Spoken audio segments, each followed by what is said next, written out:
Hey, welcome to today's episode of Autoshop Academy. We actually have a special treat for you today. We actually have Jay Hum from Carmedix visiting us.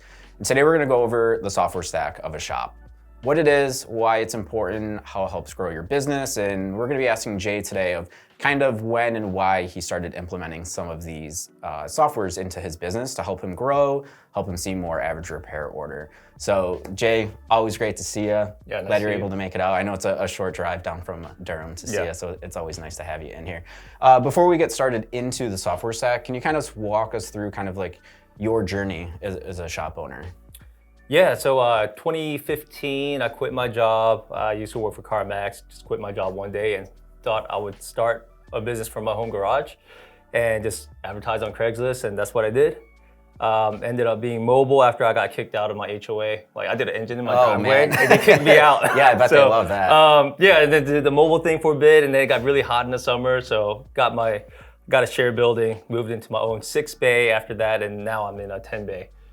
Facility. Yeah, and we met at Ratchet and Wrench in 2018. And I Yeah. remember you had that 6-bay location. I remember the first time I visited you, seeing how competitive it was just in your strip mall, which was crazy. So it's been fun to watch your growth and really have you, or see you have those aha moments over the years of, hey, you know, I've had to take the step in my business.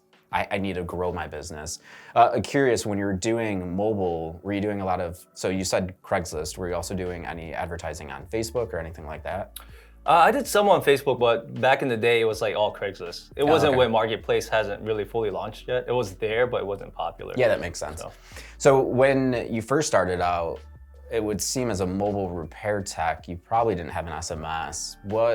Where were you kind of in that process? Or like, I guess when you sat down before you went out on your own, did you have an idea of what you're looking for?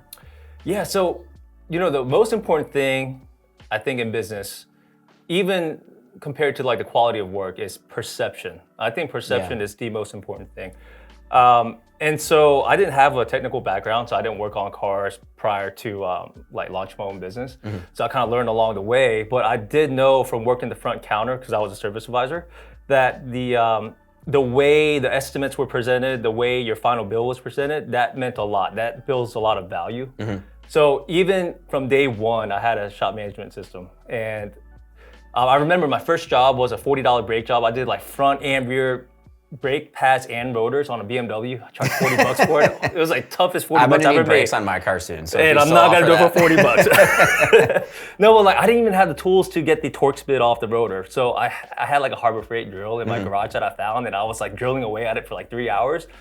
I mean, at the end of the day, the car braked fine. There was no lights on the dash, but it wasn't really professional, right? But the end product that he received, the paper, like with the receipt, like everything I did, you know, everything was listed. I had the prices on it, the mileage, the VIN number, the customer name, and the logo. Yeah, I had that from day one. So it's all about perception, and I focused on that. And I think that's super important. You need shop management system in your shop. Conversely, like my father-in-law needed a transmission fluid like exchanged because he had like 120,000 miles on his Kia. So I called around. I wanted it done a specific way, right? I wanted them to drain it and then put the right fluid in it and then drain it again. And so I called around all these shops, and the guy that gave me the best answer, I went in there, I dropped off the car, and when I picked up, it was literally just a handwritten note that said ATF. That was it. It literally said ATF on there. It's like, price was like $279. And even though he showed me the bottle of the fluid that he used, it was like a genuine Kia bottle, it made me question, like, did I get the value because of the paper that I received? Yeah, just like you said, it definitely builds that confidence. Because I know a lot of shop owners starting out are using like QuickBooks or some type of like low-key solution, low-tech solution. So it's good that you had that future thought of, hey, I need to look as professional as possible while I'm doing these mobile repairs. So when you're looking for SMSs, it sounds like you've already hit on some of them, but what else aside from like logo and having like a nice clean invoice was important to you while looking for an SMS? I mean, it doesn't have to be too sophisticated, but that's it. You gotta have the VIN number. Nowadays, you want it to be cloud-based. Even back then in 2015,